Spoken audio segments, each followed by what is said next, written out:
বাংলাদেশে ব্রেনটাল, ভারসাম্যহীন, মূর্খ, অজ্ঞ আবু জাহালের বংশধর টুপি পায়জামা পাঞ্জাবি পরে আজকে সোশ্যাল মিডিয়াতে আত্মপ্রকাশ করে বলছে হাজী আবু জাহাল। বলছে আবু জাহাল হাজী ছিল, হাজী আবু জাহাল। বলছে আবু জাহাল আমাদের মতনই মুসলমান, ইহুদি খ্রিস্টানদের চর। ই মুসলমান নয়, এ হলো একজন কাফের। নবীর চাচাগণের মধ্যে 2 জন চাচা ইসলাম ধর্ম গ্রহণ করেছিলেন, মাত্র 2 জন চাচা। আপনারা 5 দিন 7 দিন করে জীবনী শোনা ব্যক্তি, এ মালদহ কালিয়াচক এলাকার মানুষ, আপনাদের জীবনী ব্রেনে স্টক আছে। আমি জীবনী আলোচনা করছি না, কেবলমাত্র মূল বিষয়টুকু আপনাদের ব্রেনে দেওয়ার আমি আপ্রাণ চেষ্টা করি। আব্বাস রাদিয়াল্লাহু তাআলা আনহু ইসলাম ধর্ম গ্রহণ করেছিলেন বদরের যুদ্ধের পর তিনি ইসলাম ধর্ম গ্রহণ করেছিলেন। বদরের যুদ্ধে, যে বদরের যুদ্ধ ঐতিহাসিক যুদ্ধ, স্মরণীয় যুদ্ধ, এই যুদ্ধে আব্বাস রাদিয়াল্লাহু তাআলা আনহু বিধর্মীদের পক্ষ থেকে অংশগ্রহণ করেছিলেন। এই যুদ্ধটা একটা ঐতিহাসিক যুদ্ধ। কেন? একদিকে পিতার তরবারি, অপরদিকে পুত্রের তরবারি, একদিকে চাচার তরবারি, অপরদিকে ভাতিজার তরবারি, একদিকে জামাইয়ের তরবারি, অপরদিকে শ্বশুরের তরবারি। এই রকম যুদ্ধ সংগঠিত হয়েছিল মদিনা শরীফে হিজরত করার পর সর্বপ্রথম মুসলমান, এবং সেটা ছিল পরীক্ষার মাস। সেটা সর্বপ্রথম পবিত্র রমজানুল মুবারক মাস ছিল। সর্বপ্রথম সাহাবায়ে কিরামগণ হিজরত করে মদিনা শরীফ যাওয়ার পর রোজা রেখেছিলেন, আর রোজা অবস্থাতে এই রহমতের মাস, বরকতের মাসে বদরের যুদ্ধ সংগঠিত হয়েছিল। একটু চিন্তা করে দেখবেন, রোজা রাখা অবস্থায় সাহাবায়ে কিরামগণ যুদ্ধে অংশগ্রহণ করেন। সেই দিন আমার মহানবী সাল্লাল্লাহু তাআলা আলাইহি সাল্লাম আল্লাহর দরবারে দোয়া করেছিলেন, আল্লাহ তুমি আমাদেরকে গায়বী সাহায্য করো। আজকে যদি মুসলমানের পরাজয় যদি হয়ে যায়, মুসলমান যদি পরাস্ত হয়ে যায়, তবে আর তোমার নাম হয়তো উচ্চারণ করার মদিনাতে আর হয়তো কেউ থাকবে না। আল্লাহ তুমি আমাদেরকে গায়বী সাহায্য করো। নবীর দোয়া আল্লাহ তাআলা সঙ্গে সঙ্গে কবুল করে নিয়েছিলেন। নবীগণ যে দোয়া করেন খোদার দরবারে, সঙ্গে সঙ্গে মহান রব্বুল আলামিন সেই দোয়াকে কবুল করে নেন। মুসলমান দোয়াকে কবুল করে নিলেন। বেরাদার, বদরের যুদ্ধ শুরু হলো। এইদিকে যে বদরের যুদ্ধে আল্লাহ তাআলা নবীর দোয়াকে কবুল করে নিয়ে ফেরেশতার বাহিনী পাঠিয়ে দিয়েছিলেন। ফেরেশতার বাহিনী এসেছিল। সাহাবায়ে কিরামগণ বলেন, কোন বিধর্মী কাফেরকে হত্যা করার মানুষে যখন অগ্রসর হতাম, তো দেখতাম আমাদের পৌঁছানোর পূর্বেই কে যেন তাকে হত্যা করে দিয়েছে।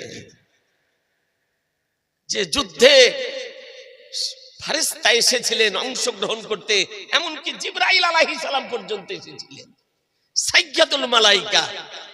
আপনার সিরাতের কিতাবে বর্ণিত হয়েছে, জিবরাইল আলাইহিস সালাম যে যানবাহনের পৃষ্ঠে আরোহণ করেছিলেন, তার নাম ছিল হাইজুম। তিনি বলতেছিলেন, আকদিম হাইজুম, আকদিম হাইজুম, হাইজুম আগে বাড়ো, হাইজুম আগে বাড়ো।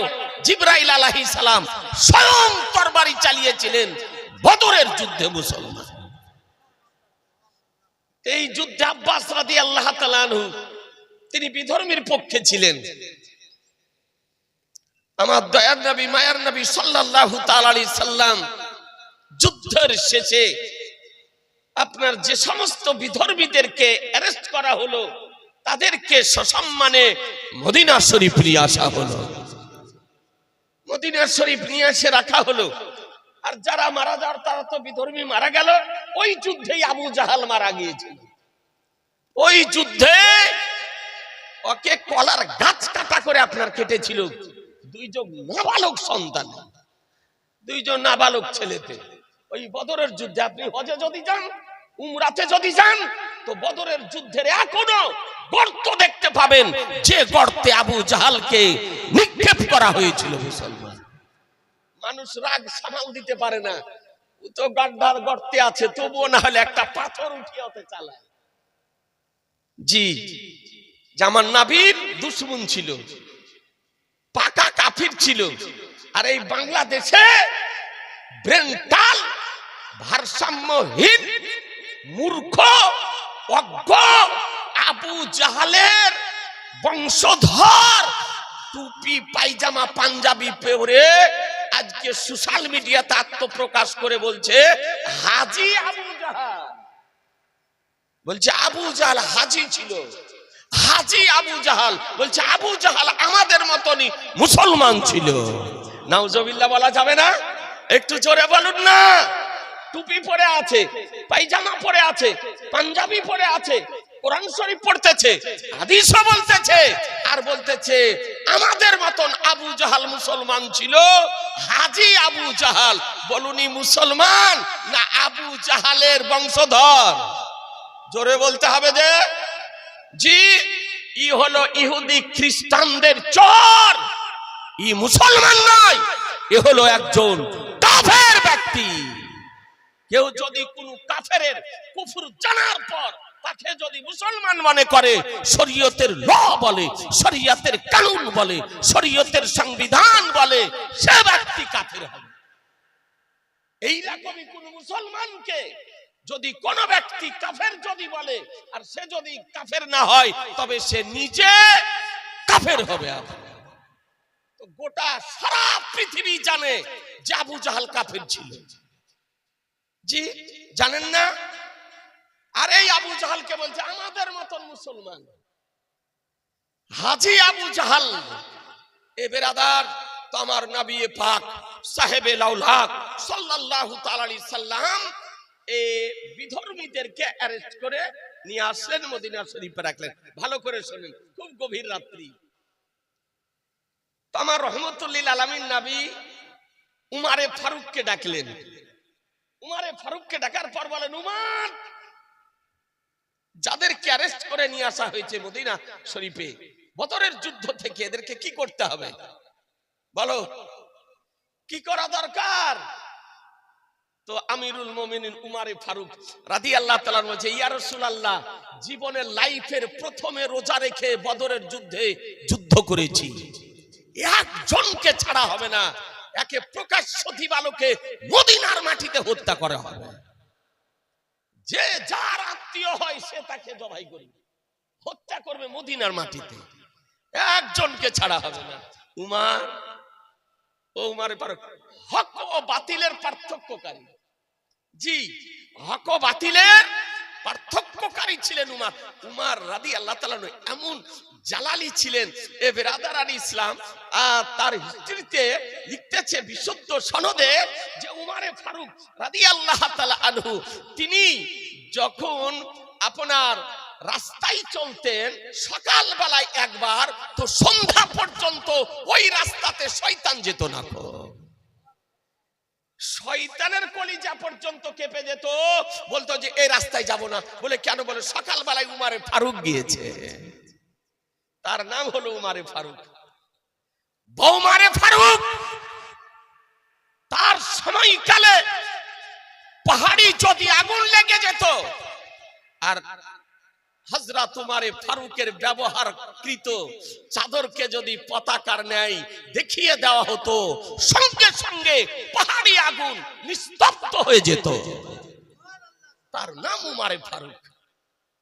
যে উমারে ফারুকের সময়কালে যদি ভূকম্প আরম্ভ হতো, জলজলা আরম্ভ হতো, ভূমিকম্প আরম্ভ হতো, আর উমারে ফারুক রাদিয়াল্লাহু তাআলা যদি সঙ্গে সঙ্গে পায়ের লাথি মেরে দিতেন, কসম খোদার, সঙ্গে সঙ্গে জমিনের ভূকম্প বন্ধ হয়ে যেত।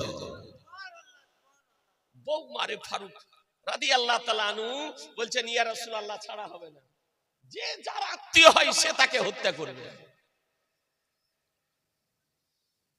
নবী আমার বলেন, আবু বকর, বলে লাব্বাইক ইয়া রাসূলুল্লাহ, তোমার মত কি, কি করতে হবে এদেরকে? তো আবু বকর সিদ্দিক রাদিয়াল্লাহু তাআলা আনহু খুব ঠান্ডা মেজাজের ব্যক্তি ছিলেন এবং সমস্ত সাহাবীদের মধ্যে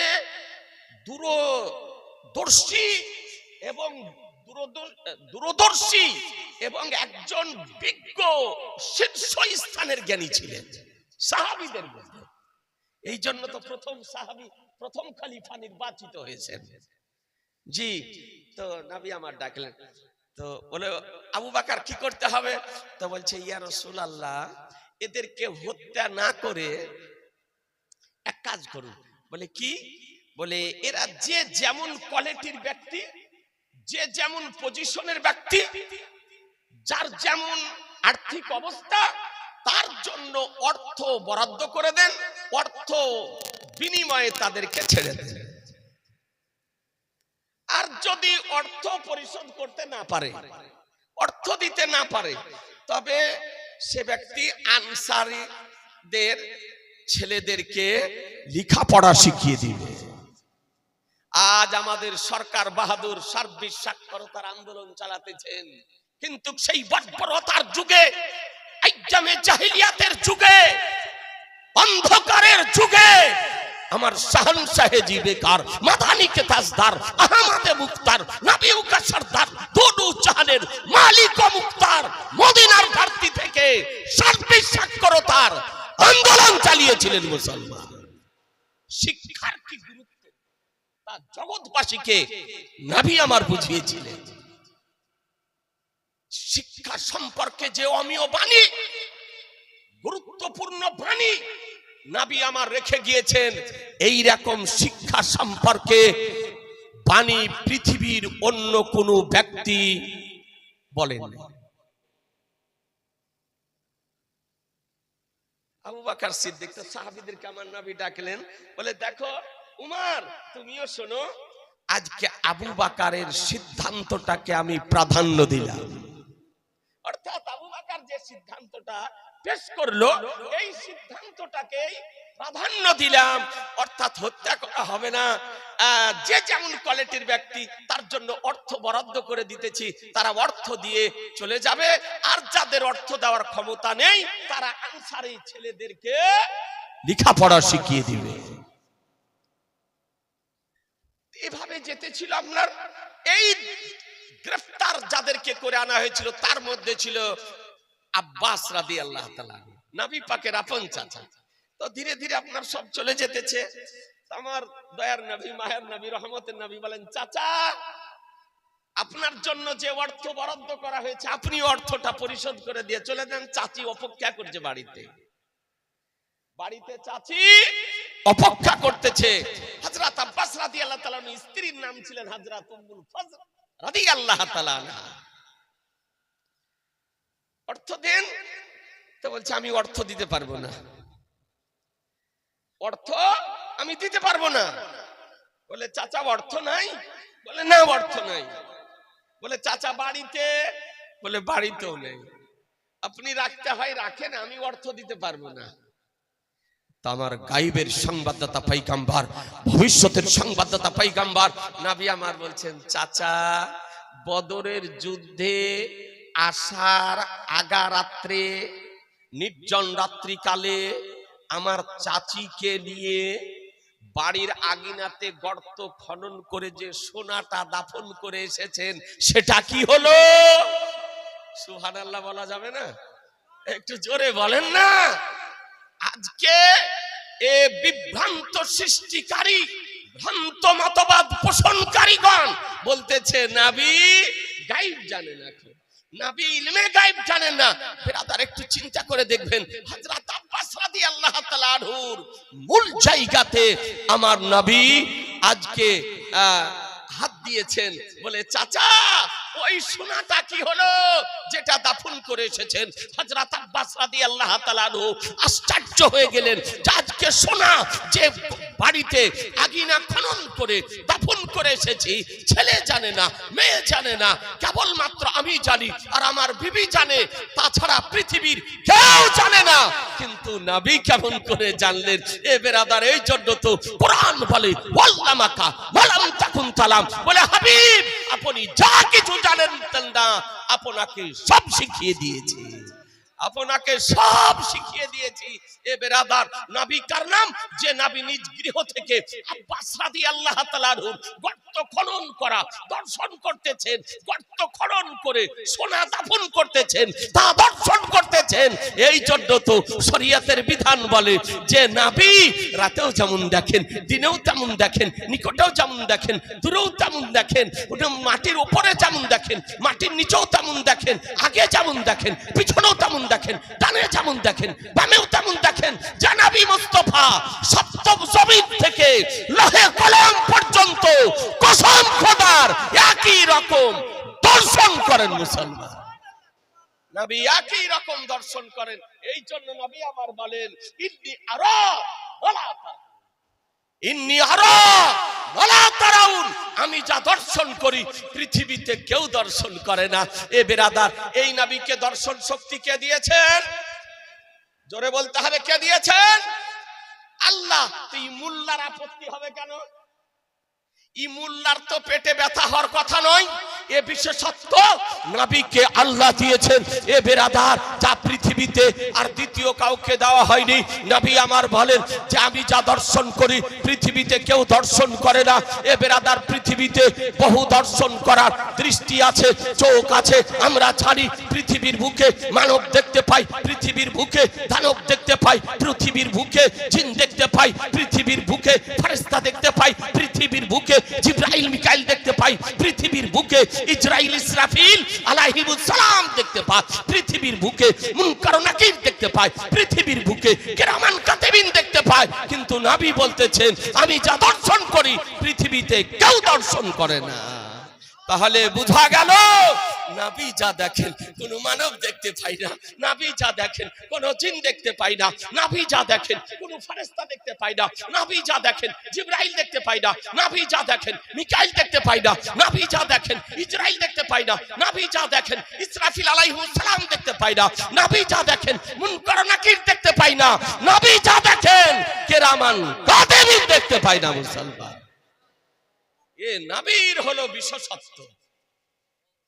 পরবর্তীতে নবীর ইলমে গায়েব দর্শন করে আব্বাস রাদিয়াল্লাহু তাআলা আনহু মুসলমান হয়ে গিয়েছিলেন।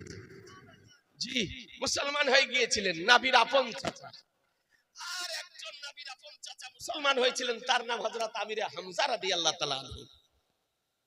তিনি উহুদের যুদ্ধে শাহাদাত বরণ করেছিলেন। এই দুইজন চাচা ইসলাম ধর্ম গ্রহণ করেছিলেন। হাদিসটি বর্ণনা দিচ্ছেন কে? আব্বাস রাদিয়াল্লাহু তাআলা আনহুর পুত্র, তার নাম হলো আব্দুল্লাহ ইবনে আব্বাস। ইমাম বুখারী বর্ণনা করতেছেন, যার জন্মের পূর্বেই আমার রাসূলুল্লাহ সংবাদ দিয়েছিলেন। জন্মের পূর্বেই নবী আমার সংবাদ দিয়েছিলেন। আল্লামা জালালউদ্দিন সুয়ুতী রাহমাতুল্লাহ আলাইহি তারিখুল খুলাফা নামক কিতাবের মধ্যে হাদিসটি নকল করতেছেন যে নবীর সম্মুখ দিয়ে আব্বাস রাদিয়াল্লাহু তাআলা আনহুর স্ত্রী উম্মুল ফজল চলে যেতেছেন। নবী আমার ডেকে বলছেন চাচি শুনেন। আসলেন তো নবী আমার বলছেন চাচি আপনি গর্ভবতী আছেন আর আপনার পেটে পুত্র সন্তান রয়েছে, প্রসবিত হলে আমার নিকটে নিয়ে আসবেন। জোরে জোরে বলেন না, যন্ত্র লাগিয়ে নয়, মেশিন লাগিয়ে নয়, আজকে টেস্ট করে নয়, সামনে দিয়ে যেতেছে। নবী আমার দেখে চাচির পেটের সংবাদ দিতেছে। এ বেরাদার, আর আজ কি চার পাতা পড়া মোল্লা বলতেছে পেটে কি আছে আল্লাহ ছাড়া কেউ জানে না। এ বেরাদার, বিজ্ঞানের অগ্রগতি হয়েছে, এই বিজ্ঞানের অগ্রগতির সময়কালে পেটের সংবাদ আজকে দেখুন দাঁড়িয়ে পেশাব করা একজন ডাক্তারও যন্ত্রের সাহায্যে দিতেছে না, দিতেছে না। কথা বলা যাবে না, জি দিতেছে। যে পুত্র সন্তান আছে না কন্যা সন্তান আছে তার সংবাদ একজন ডাক্তার দিতেছে। আর এই পাগলের দল বলতেছে আল্লাহ ছাড়া কেউ জানে না। বলছে আল্লাহ ছাড়া কেউ জানে না। নবীর বিরোধিতা করে এ বেরাদার সন্তান আসা তো দূরের কথা, যেটা স্বামী স্ত্রীর মিলনের সঙ্গমের মাধ্যমে স্ত্রীর উদরে অবস্থান করে, যেটাকে ভ্রূণ বলা হচ্ছে, ভ্রূণ পরীক্ষা নিরীক্ষা করে বলে দিতেছে যে এটা কন্যা সন্তানের ভ্রূণ না এটা পুত্র সন্তানের ভ্রূণ। এই জন্য অনেক নার্সিং হোমে লেখা আছে ভ্রূণ পরীক্ষা করা নিষিদ্ধ। বলুন, আজকে পৃথিবীতে লেখাপড়া করে বিজ্ঞানের আবিষ্কৃত যন্ত্রের সাহায্যে পরীক্ষা নিরীক্ষা করে যদি মায়ের পেটের সংবাদ দেওয়া সম্ভব যদি হয়, তো আমার নবী মায়ের পেটের সংবাদ দিতে পারেন না? পারেন না? জোরে বলতে হবে যে পারে। এটাই হলো আমাদের আকীদা, সুন্নি জামাতের আকীদা। মায়ের পেটে কি সন্তান আছে তার সংবাদ রাসূলুল্লাহ দিতে পারেন। কিয়ামত কবে হবে তার সংবাদ আমার রাসূলুল্লাহ দিতে পারেন। বৃষ্টি কবে হবে তার সংবাদ আমার রাসূলুল্লাহ দিতে পারেন। কে কোথায় মারা যাবে তার সংবাদ আমার রাসূলুল্লাহ দিতে পারেন। আগামী কালকে কি করবে তার সংবাদ রাসূলুল্লাহ দিতে পারেন। পারেন না? পারেন না? জি পারেন। এটা সুন্নি জামাতের আকীদা। তো উম্মুল ফজল রাদিয়াল্লাহু তাআলা আনহা বলতেছেন, ইয়া রাসূলুল্লাহ, আমি তো এখন পর্যন্ত উপলব্ধি করতে পারিনি, অনুধাবন করতে পারিনি যে আমার পেটে সন্তান আছে। আপনারা আমরা জানি যে মায়েদের পেটে সন্তান যখন আসে মায়েরা অনুধাবন করতে পারে, উপলব্ধি করতে পারে, এ তার লক্ষণ দেখা দেয়। কিন্তু তখনও উম্মুল ফজল রাদিয়াল্লাহু তাআলা আনহার লক্ষণ কিছু দেখা দেয়নি, তিনি উপলব্ধি করতে পারেননি, অনুধাবন করতে পারেননি। নবী বললেন, চাচি যে সংবাদ দিতেছি রাইট সংবাদ, রাইট সংবাদ দিতেছি। বেরাদারান ইসলাম, উম্মুল ফজল রাদিয়াল্লাহু তাআলা আনহা চলে গেলেন। সময় পূর্ণ হলো, নবীর ভবিষ্যৎবাণী বাস্তবায়িত হলো। উম্মুল ফজলের উদর থেকে পুত্র সন্তান প্রসবিত হলো। প্রসবিত হওয়ার পর সর্বপ্রথম আমার নবীর নিকটে নিয়ে আসা হলো, নবীর কোলে দেওয়া হলো। নবী নিজেই তার কানে আযান দিয়েছিলেন। নিজে আযান দেওয়ার পর তার নাম রেখে দিলেন আব্দুল্লাহ। নবী আমার নাম রাখলেন। কি নাম রাখলেন? আব্দুল্লাহ। দেওয়ার পর নবী আমার বলতেছেন, চাচি ইজহাবি বাবিল খলিফা, বলে চাচি খলিফাদের বাপকে নিয়ে যান, খলিফাদের বাপকে নিয়ে যান। নবী আমার ভবিষ্যতের সংবাদ দিতেছেন যে আব্দুল্লাহর বংশ থেকে খলিফার জন্ম হবে, আব্দুল্লাহর বংশ থেকে আজকে বাদশার জন্ম হবে, আব্দুল্লাহর বংশ থেকে সুলাফার জন্ম হবে। আগামীরও সংবাদ দিয়ে দিতেছেন। আপনাদেরকে বলতে চাই, সেই আব্দুল্লাহ যার মায়ের পেটে অবস্থান কালে নবী আমার সংবাদ দিয়েছিলেন। কখন সংবাদ দিয়েছিলেন? আজকে মায়ের পেটে সন্তানের হাত তৈরি হয়নি, মায়ের পেটের সংবাদ দিতেছেন পা তৈরি হয়নি, মায়ের পেটের সংবাদ দিতেছেন বডি তৈরি হয়নি, মায়ের পেটের সংবাদ দিতেছেন মাথা তৈরি হয়নি, মায়ের পেটের সংবাদ দিতেছেন রুহ দেওয়া হয়নি, মায়ের পেটের সংবাদ দিতেছেন এক কথায় শরীর তৈরি হয়নি। তখন আমার নবী মায়ের পেটের সংবাদ দিতেছে। এই জন্য কোরআন বলেছে, বলে হাবিব আপনি যা কিছু জানতেন না আপনাকে সব শিখিয়ে দিয়েছি, সব শিখিয়ে দিয়েছি। আর এই 4 পাতা পড়া মোল্লা গাছতলায় আমতলায় পড়ে পালিয়ে আসা নির্বোধ অজ্ঞ জাহেলে মুরাক্কাব কি বলতেছে? এ জানে না, ও জানে না, সে জানে না, কি কি জানে না। নবী তার লিস্ট তৈরি করতেছে, লিস্ট তৈরি। মনে হচ্ছে আল্লাহ ওকে ওই জন্যই পাঠিয়েছে যে পৃথিবীতে যে তুই লিস্ট বানাগা, তুই লিস্ট তৈরি করগা। মনে রাখবেন, কেউ জন্ম থেকে মৃত্যু পর্যন্ত নবীর যদি না জানার লিস্ট তৈরি করে, তার লাইফের লিস্টকে ভ্যানিশ করার জন্য কোরআন শরীফের একটি আয়াতই হলো যথেষ্ট, একটি আয়াত যথেষ্ট। ও আল্লামাকা মালাম তাকুন তালাম, বলে হাবিব আপনি যা কিছু জানতেন না আপনাকে সব শিখিয়ে দিয়েছি। জি, এ নবীর শান, এ নবীর শান। তো আব্বাস